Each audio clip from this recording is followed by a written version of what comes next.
Gracias, saludos grandes a usted, a todo el público y también al presidente Andrés Manuel López Obrador, que estamos ahorita en su lugar de vivienda actual. Quisiera hacerle varias preguntas y platicarle varios puntos. Le voy a platicar algunos y después le damos oportunidades a los demás periodistas, y si tenemos tiempo le preguntamos otras cosas al final. Respecto a la página, por ejemplo, ¿maneja algún tipo de repetición de datos o garantía de comprobante de registro? Esto por si se llegase a trabar la página o llegase a tener algún problema el internet en algún momento dado. Los registros se van sumando, se van cargando en la página, o va a llegar el momento en el que nos podría tomar en cuenta como si ya se hubiera realizado el registro y ya no nos permitiera ingresar a la página para ya no podernos dar el comprobante. Ok. Bueno, en este caso, le voy respondiendo si le parece, pregunta por pregunta.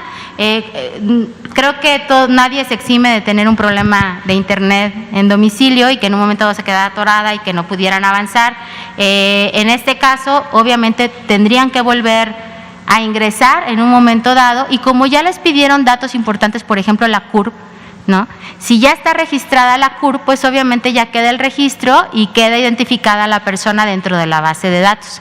Si al momento de volver a meter los datos identifica el sistema que no ha sido ingresado, pues le va a dejar capturar todos los ítems que les está solicitando el registro. Es decir, no hay que tener mayor preocupación de que si quedó a la mitad, luego ya no voy a poder ingresar y no voy a poder estar en el padrón de la población para vacunar. Ok.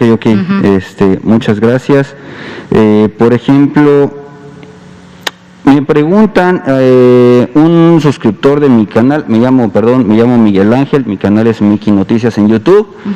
Me pregunta acerca de que sus papás son médicos y son personas vulnerables, tienen comorbilidades y también son personas adultos mayores. Estaban resguardados en su hogar. Ajá. Pero no les habían notificado acerca de la vacunación para personal de salud.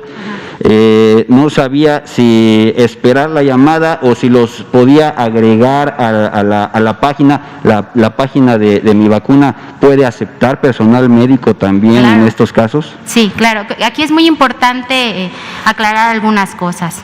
Recordemos al personal de salud que está siendo contemplado para vacunación en este momento, es el personal de primera línea.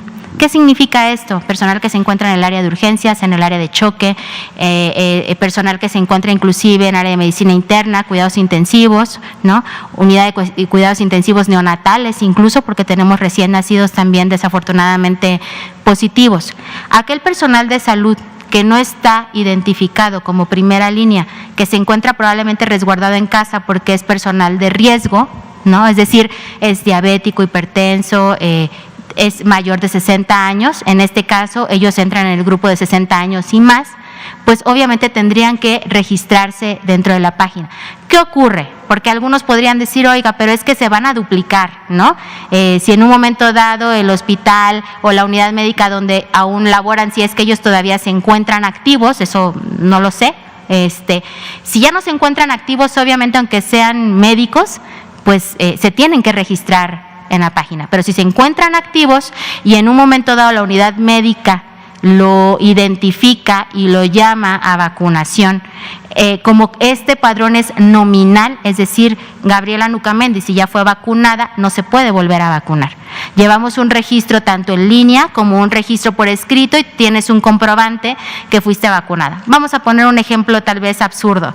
Yo soy Gabriela Nucamendi, me vacuné y quiero que me vuelvan a vacunar por alguna extraña razón. Yo ya estoy en un padrón, cuando yo llego al módulo para que me vacunen, me dicen, Gabriela Nucamendi, usted ya ha sido vacunada, no es necesario volver a ponerle la vacuna para prevención de COVID. Perfecto, muchas gracias. ¿Se pueden... ¿Qué sucede, por ejemplo, qué sucedería si la primera aplicación de la vacuna antes de que pasaran los 21 días, que es el lapso más corto dentro de lo que se puede esperar para aplicar la segunda dosis, se aplicara la primera dosis. ¿Por qué hay que esperar estos días?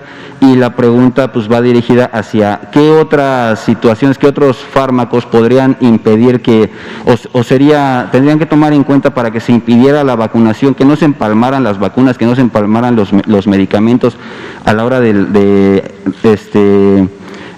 vacunar a una persona y ya no poder vacunarla con la segunda dosis. O sea, ¿por qué se cancelaría la primera y segunda dosis de esta vacuna? ¿Por qué no se podría vacunar a la persona si tuviera algún otro fármaco dentro de su organismo? Bueno, más bien, no, tal vez en este caso no podrías vacunar a una persona que recibió una primera dosis y presentó una ESAVI grave, ¿no? Okay. Esa sería como la contraindicación. Ahora, ¿por qué esperar de una dosis a otra? Entendí que esa fue como ¿Por qué esperar? ¿Por qué no vacunar a lo mejor a los 20 días, a los 15 días antes? ¿Qué pasa? O a la semana, ¿no? ¿Qué ocurre? Claro. Esto es muy importante porque cuando te aplican el biológico, obviamente tu cuerpo genera una reacción inmunológica. Necesitas un periodo de tiempo determinado para lograr esa inmunidad y entonces poder aplicarte una segunda dosis para que el nivel de inmunidad sea el máximo esperado. Es por ello, ¿no? Para que tengamos mejor efectividad en la vacuna dentro del organismo. Sí, adelante.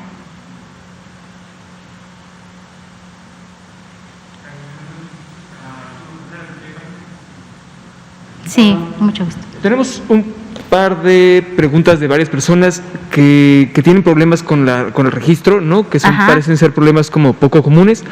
Por ejemplo, hay gente que nos dice que su CURP aparece en el RENAPO, en el Registro Nacional de Población, pero la plataforma no la acepta, ¿no? O hay personas que tienen dos CURPs, ambas reconocidas en el RENAPO, pero la plataforma no acepta ninguna de las dos, ¿no? Entonces, bueno, ¿qué pasa en esos casos? ¿Cómo le puede hacer a estas personas? Y una segunda sobre poblaciones vulnerables que no tienen identificación, ¿no? Como por ejemplo las personas de la calle. Hay algunas que conocen su CURP, pero no todas tienen identificación. Entonces, al momento de llegar a la vacunación les van a pedir una identificación y pues van a decir no tengo, ¿no? O también lo mismo pasa con migrantes, por ejemplo, ¿no? Que han tramitado CURPs y no identificaciones. Entonces, pues esas dos. Y una última del público. Una señora de 83 años nos dice que tiene alergia a la penicilina, al ácido acetilsalicílico, a las sulfas, y que incluso tiene reacciones fuertes a la vacuna de influenza. Entonces, pregunta si es buena idea que se vacune. Ok, vamos a ir contestando algunas preguntas. En este caso, creo que vale la pena hacer mención a lo que no hice referencia previamente, es que no todos los mexicanos cuentan con internet, ¿no? Y va relacionado también a estas preguntas. Más allá del sistema que actualmente tenemos activo para hacer el registro de la población de 60 años y más y del resto de la población que por etapa irá siendo obviamente vacunada, pues se va a activar en algún momento dado un call center, que en el call center obviamente ustedes saben que ya hay un trato persona a persona, en donde por ejemplo estos casos que hace referencia de si tiene la duplicación de la CURP, ¿no? O alguna dificultad, o no tienen internet, o inclusive si se requiere en un momento dado que la persona requiere algún tipo de traducción para que identifique claramente qué datos son los que tiene que proporcionar. Este call center va a estar activo para todo este tipo de excepciones que no puedan acceder en un momento al registro en línea. Entiendo pues que el lunes se les va a dar como todas estas especificaciones del call center, cómo va a funcionar, cómo se va a manejar, los alcances y demás, pero la perspectiva es favorable porque con esto logramos tener un acceso mucho mayor a toda la población mexicana. Y en el caso obviamente de presentar múltiples alergias a determinados medicamentos, yo quisiera invitarlos en un momento dado a que esto no sea una barrera para que no hagan su registro. Es muy importante que lo realicen, que en un momento dado cuando sean llamados al módulo, por ejemplo en el caso de esta señora, haga justo la especificación de todas las alergias que presenta, el tipo de signos y síntomas síntomas que ella llega a presentar, porque justo en ese momento el equipo que está valorando a la población podrá identificar si ella es candidata o no a la vacunación, porque decir en este momento a la ligera sí se puede, no se puede, digo, se requiere una valoración médica integral. Pero qué bueno que se toca, porque creo que hay muchos mexicanos y mexicanas que tienen esa duda y que se preocupan mucho y que inclusive ni siquiera quieren acceder a la plataforma a registrarse porque tienen miedo, y lo voy a decir así tal vez coloquialmente, a registrarse porque piensan que si se registran están obligados a vacunarse, ¿no? O la otra que ha llegado también, y lo hemos visto en varios comentarios, creen que al momento de registrarse, si fueron el 1,483,000 registro, van a hacer una fila de 1,483,000, ¿no? Y no es así, como explicaba el doctor Gatell el día de ayer, el número de folio que tengas del momento de registro no significa que será el número en el cual te van a vacunar. No sé si omití alguna de las preguntas. Y bueno, algo que para mí particularmente es muy importante, porque su servidora lleva el tema de migrantes también dentro de la Dirección General de Epidemiología, es: esta población es altamente vulnerable, está contemplada completamente en esta estrategia de vacunación. Sé muy bien que muchos han identificado que si no tienen la CURP, ¿no? Eso es algo que he identificado en redes sociales, no podrán ser vacunados. Esto no es así. Sabemos claramente que una persona con un estatus migratorio, vamos a hablar diferente, ¿no? No cuenta con este documento, sin embargo está siendo contemplado y el equipo de expertos está trabajando ya para poder identificar una estrategia puntual de cómo hacer la captación de esta población. Ahora recordemos que aunque sea población migrante, que esté de paso, por así decirlo, de flujo migratorio, pues también estaremos contemplando como estamos contemplando a la población mexicana, de acuerdo a las etapas como vamos, es decir, cuando lleguemos a 60 años y más, ¿no? Ellos también, la población que ingrese en este grupo etario, pues también está contemplado para ser vacunado en los módulos específicos. Digo, es relevante porque inclusive leí algunas de las notas de que la estrategia era excluyente y en realidad no lo es. La estrategia es incluyente. A lo mejor lo que hemos estado haciendo en las últimas semanas es sí especificar muy claramente cómo vamos a vacunar a la población mexicana, porque pues es el grueso de la población, pero esto no significa que los grupos vulnerables o las minorías en un momento dado que no cumplieran con todos estos requisitos no fueran a ser vacunados. Recordemos que el derecho a la salud es universal, ¿no? Y México totalmente está en la posición de que toda población en territorio mexicano pues sea protegida, ¿no? Y que las estrategias, llámese vacunación, prevención, promoción y atención, pues lleguen a los que tienen que llegar, a los que lo necesitan. Sí, adelante, por favor.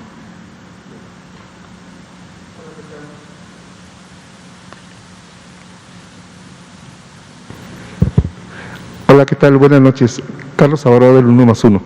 Doctora, disculpe, el día de ayer se ratifica el semáforo rojo en diversas entidades, en particular en 13, incluida la Ciudad de México y el Estado de México. Sin embargo, observamos por la tarde de la Ciudad de México que pareciera ser que a todos les dijeron que salieran, sobre todo porque hubo un gran congestionamiento en la ciudad, una gran movilidad.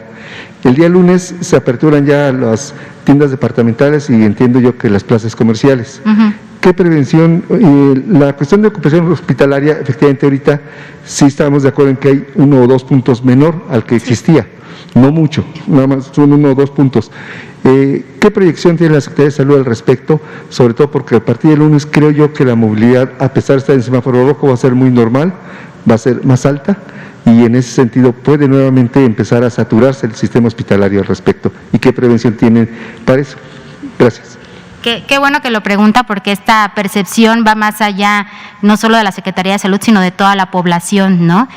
Nos queda claro que se ha hecho ya público que a partir de la siguiente semana, como bien decía, van a quedar aperturados algunos espacios que actualmente por el semáforo rojo se encontraban cerrados. Sin embargo, yo creo que es muy importante que a través de ustedes, no solo de nosotros, de las páginas oficiales de la Secretaría de Salud, pues lleguemos a nuestra población mexicana y les recordemos claramente que las medidas preventivas tienen que seguir siendo las mismas. Es decir, no porque en algún momento, incluso si el semáforo llegara hasta verde, vamos a dejar holgadas las medidas preventivas. El lavado de manos es completamente indispensable, el uso de cubrebocas, recordemos, y aquí sí quiero hacer énfasis, el uso de cubrebocas no solo se hace en la vía pública. Si yo, por ejemplo, tengo que elaborar en un espacio cerrado donde convivo con algunas otras personas y mi área no está adecuadamente ventilada, tengo forzosamente que utilizar el cubrebocas de manera adecuada, tapando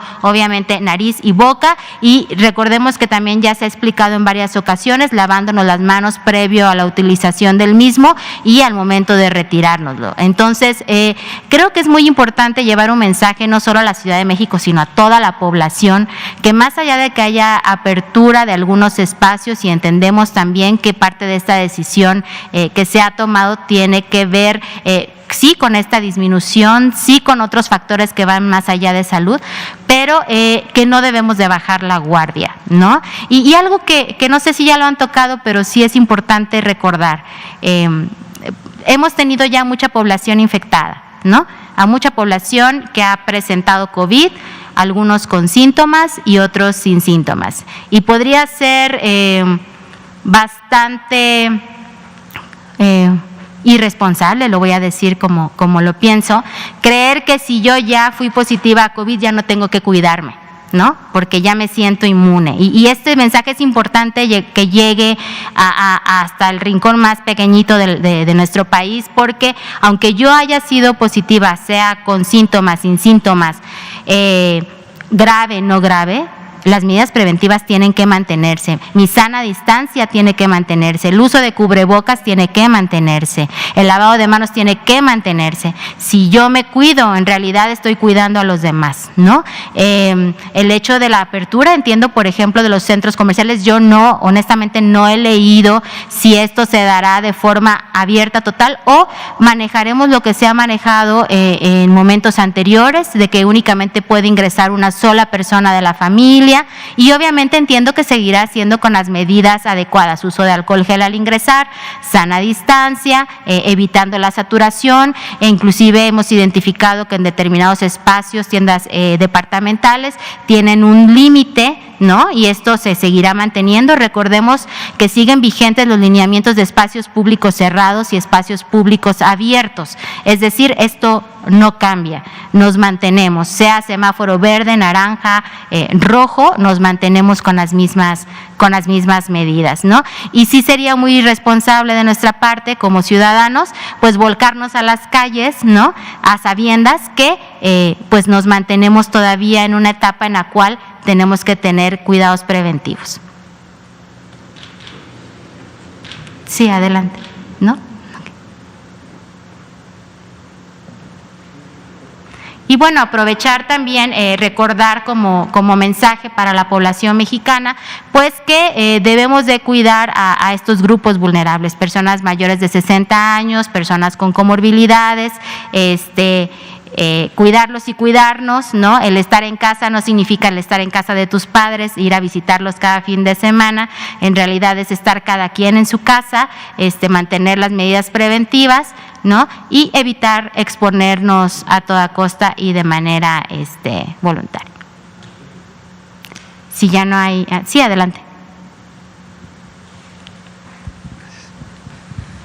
Muchas gracias. Quisiera comentar dos denuncias que me hicieron en mis redes.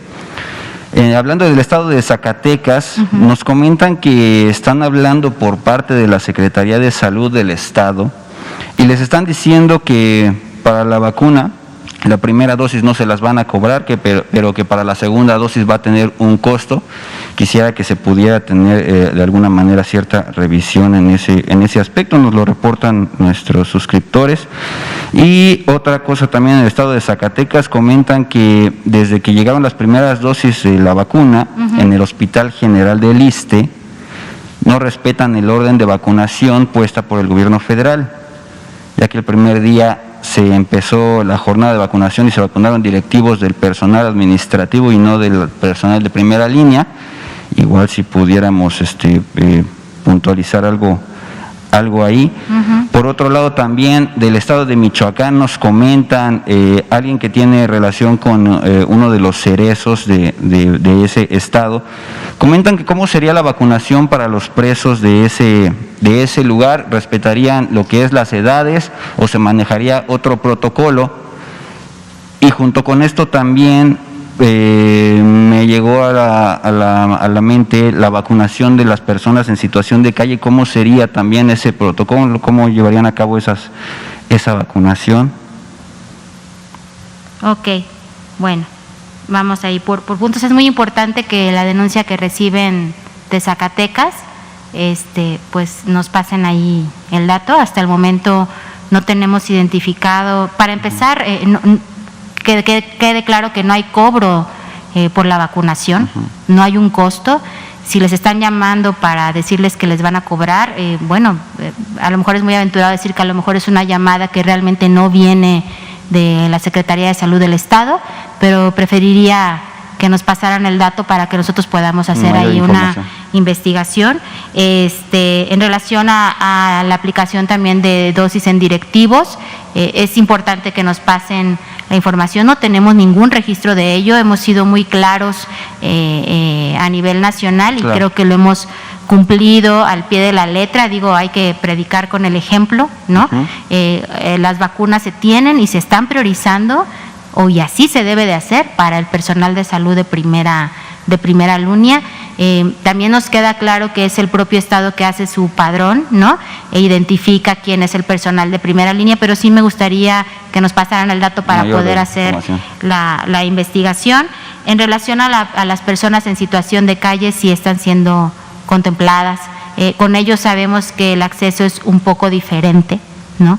Por lo tanto, la estrategia que vamos a implementar con ellos también tendrá que ser diferente. Tenemos grupos de expertos que trabajan con este tipo de población y con personas privadas de la libertad y otros grupos poblacionales que tal vez son minoritarios pero no menos importantes, pero sí están siendo contemplados para la estrategia de vacunación.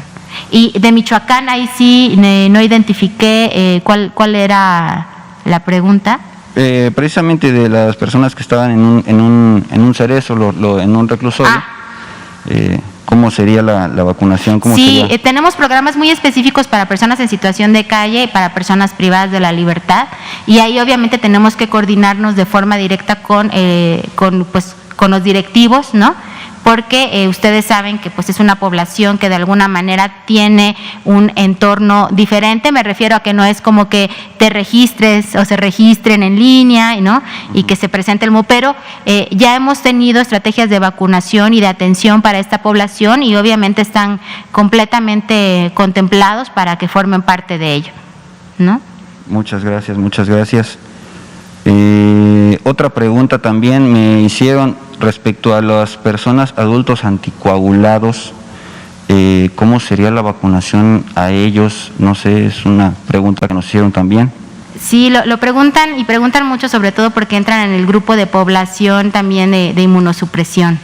Voy a reiterar, este tipo de población como muy específica, al igual como lo comentábamos con las alergias, es muy importante que vayan al módulo donde se van a vacunar y que expresen claramente la situación que están viviendo. Es decir, en este caso les van a preguntar la dosis que les están aplicando, el por qué, el tiempo, o sea, es una valoración integral. Entonces, sí quisiera dejar en claro que este tipo de situaciones específicas no contraindican la vacunación, pero sí tienen que ser valoradas integralmente para definir si son o no candidatos a ser vacunados. Y quiero aclarar algo que desafortunadamente en el momento de la exposición a mí se me fue. Yo expliqué los casos de ESAVIS graves y no graves, y en algún momento les dije leves. Por favor, no lo vayan a poner en la nota periodística, únicamente existen ESAVIS graves y no graves.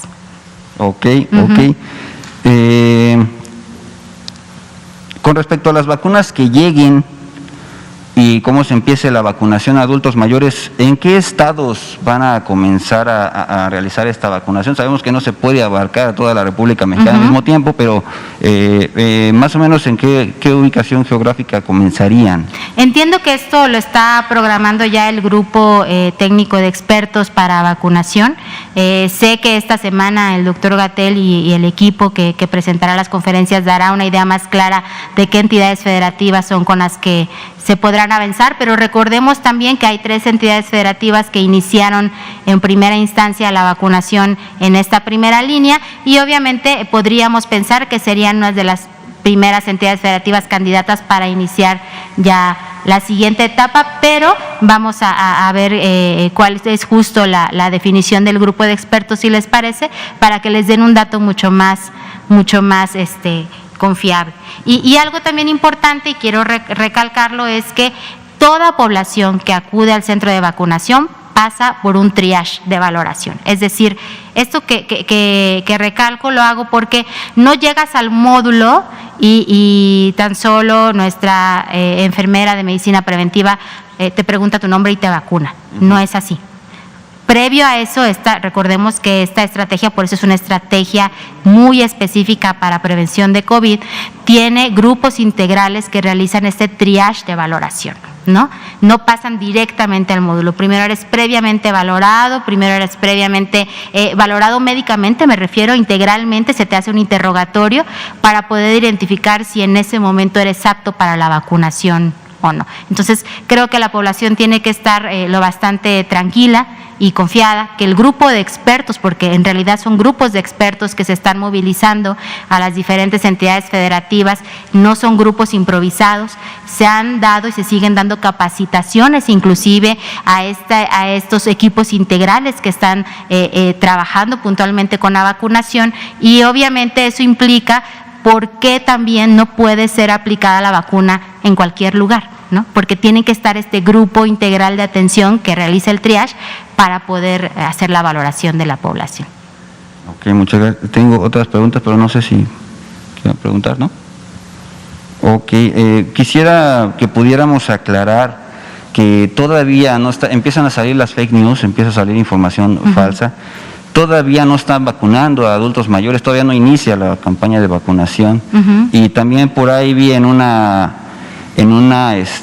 publicación de Facebook de un grupo en apoyo al doctor Hugo López Gatell, estos que salen en Facebook, que fue contactada la mamá de la usuaria en el estado de Guadalajara y le habían llamado y le habían preguntado pues si iba a estar en casa porque le iban a ir a aplicar la vacuna.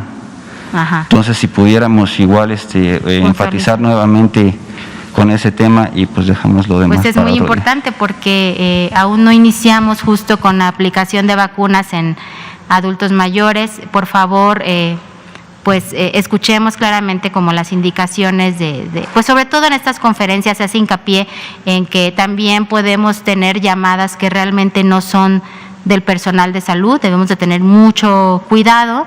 Esta etapa de vacunación a adultos mayores aún no inicia, como lo ha comentado ya el doctor Gatell y su equipo.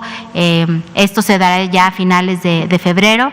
Obviamente se lanzará y se informará oficialmente a partir de qué momento, y es muy importante pues no caer, ¿no?, en este tipo de llamadas que en un momento dado podrían poner en riesgo también a la persona que la recibió, a veces por esta necesidad de decir, no, yo ya quiero que me vacunen, vénganse en este momento, y además das tus datos personales, dirección, todo, ¿no? Es muy importante que sepan que en este momento no se está vacunando a la población de 60 años y más aún. Y también es muy importante aclarar que toda vacuna que llegue para la segunda etapa, pues también será distribuida equitativamente en las 32 entidades federativas. En este momento yo mencionaba que a lo mejor se podrían dar en algunas de manera en un principio, pero también podríamos tener esta estrategia o se está pensando en tener una iniciación simultánea en las 32 entidades federativas, como es lo que cada gobierno estatal está obviamente esperando, y que entiendo que eso ha sido justo el diálogo que se ha venido teniendo para que las 32 entidades tengan la misma oportunidad de iniciar la vacunación en la siguiente etapa.